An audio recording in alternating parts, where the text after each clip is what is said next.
Close your eyes and imagine the ultimate American fantasy where you are, David, a 48-year-old senior commercial pilot sitting at the absolute peak of your career. On a quiet Friday evening, you finally sit down at your heavy oak desk, pouring a glass of fine bourbon as you unlock your iPad to change your life.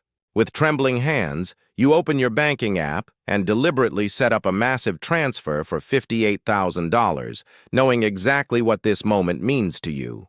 It represents the very last of your liquid savings and every cent of your emergency fund, but it feels righteous as you take a breath and hit submit. You have finally done it, officially paying off the mortgage to own your home free and clear, meaning the deed is yours and the shackles are gone. You sleep soundly that night, fully believing you have just made the safest, smartest, and most responsible financial decision of your entire life. But fast forward just 8 months when the economy turns, the airline industry collapses, and you receive that devastating email telling you that you've been indefinitely furloughed. Your income drops from 6 figures to 0 overnight, and when you check that banking app, the balance is empty because you sent your liquidity to the bank. Here is the brutal reality check. You still need to buy groceries and pay the electric bill, yet you have absolutely no cash left to survive the month. You look around your living room knowing there is $800,000 of equity trapped in the walls, but you realized you cannot eat drywall for dinner. Desperate, you drive to the bank to ask for a line of credit, only to have the loan officer laugh because they cannot lend money to the unemployed. You are tragically sitting inside a pile of gold, yet you are slowly starving to death because you cannot access a single penny of your own hard-earned wealth. This phenomenon is what we call the liquidity trap. And by obsessing over being debt-free, you have mathematically guaranteed your own financial fragility in a crisis. You traded your liquid options for a gold star on a credit report, and in doing so, you effectively lit hundreds of thousands of dollars of future wealth on fire. If you are currently paying extra toward your mortgage just to feel safe, make sure to hit subscribe right now because we are about to slaughter a sacred cow. We need to have a serious conversation about why paying off your mortgage early is often a complete mathematical disaster for your net worth. We are going to explore the dangerous concept of debt equity and the hidden power of inflation arbitrage that most people choose to ignore. You might be shocked to learn that keeping your mortgage until the very last day might actually be the safest financial move you can make. Here is the uncomfortable truth about the pay off the mortgage movement. It is driven entirely by visceral emotion, not by cold, hard mathematics. This fear stems from our grandparents' generation in the 1980s, when interest rates were double digits and paying off debt was literal survival. But listen to me closely, David, because we do not live in the 80s anymore, and we are operating in a completely different mathematical reality. If you are aggressively paying down a 3% mortgage, you are essentially trapping your cash in a savings account that only yields 3%. Ask yourself if you would voluntarily lock your life savings into a bank CD that pays pennies with a massive penalty for early withdrawal. You would call that a terrible investment, because you know you could put that same money into the S&P 500, which historically returns 10%. By paying off your mortgage, you are voluntarily accepting a poverty-level yield on your capital simply because the word debt makes you feel uncomfortable. Let's dig into the concept of arbitrage, which is exactly how banks get rich and how you should think if you want to build wealth. The bank borrows money from your savings account at nearly 0% interest, and then they lend it back to you at 6% to keep the profit. If you have a mortgage at 4% and you can invest in the market at 8%, that 4% spread becomes your free money. Let's look at David, who has $100,000 and must choose between saving $4,000 in interest or earning $8,000 in returns. Over a 30-year period, that single decision to invest instead of pay the bank is worth hundreds of thousands of dollars in compound growth. By paying off the house, you are firing your most productive employee, which is leverage, and deciding to do all the heavy lifting yourself. This gets even more interesting when we look at inflation, which is the enemy of the saver, but the absolute best friend of the debtor. When you take out a 30-year fixed-rate mortgage, you are locking in your housing cost for decades, while the value of the dollar drops every year. In the year 2045, due to annual inflation, your fixed mortgage payment will have the purchasing power of roughly $800 today. By paying off the mortgage early, you are paying the bank back with valuable dollars today instead of cheap, worthless dollars in the future. You should drag that loan out as long as humanly possible to let inflation eat away at the real value of the debt for you.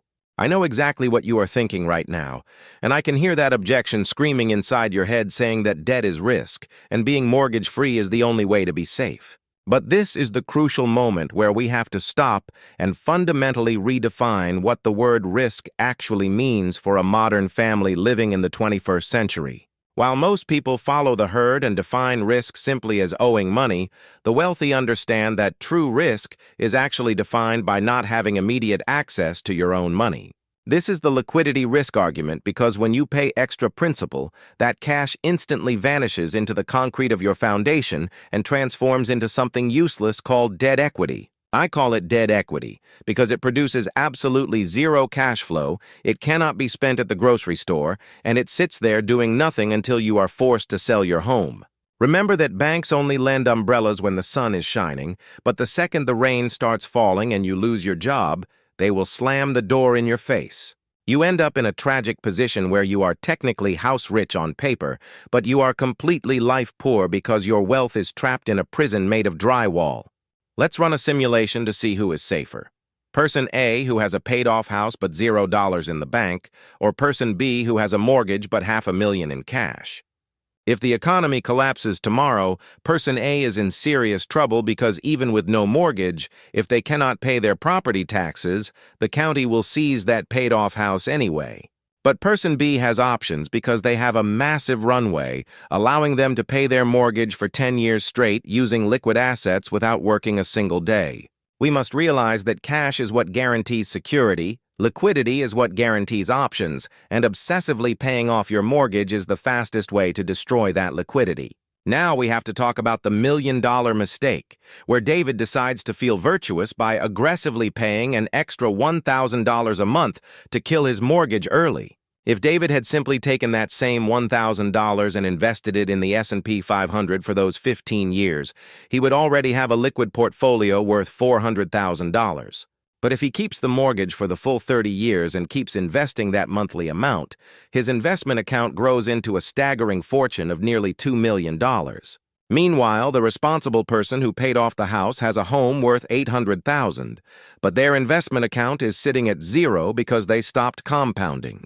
When you compare the two scenarios side by side, the difference in total net worth between the investor and the debt-free homeowner is a gap of over $1 million. That feeling of peace of mind is an incredibly expensive luxury, so you have to ask yourself if sleeping a little better at night is really worth losing $1 million. Here is the dirty little secret that most mainstream financial gurus are terrified to tell you about the actual psychology of owning a paid-off house.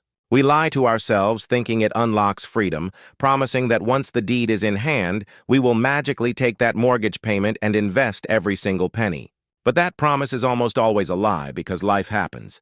Expenses rise to meet income, and the ruthless Parkinson's law kicks in to drain your wallet. When that mandatory mortgage bill disappears, you don't sweep that cash into stocks. Instead, you absorb the surplus, buying a boat, upgrading the truck, and inflating your lifestyle. By keeping the mortgage, you enforce a critical forced savings discipline that keeps your consumption in check, compelling you to deliberately invest your surplus elsewhere. Furthermore, living in the litigious society of America, we have to realize that having a fully paid-off house puts a massive, glowing target right on your back. If you get sued for a car accident and have 100% equity, your home becomes a juicy, unprotected asset that a creditor can easily seize.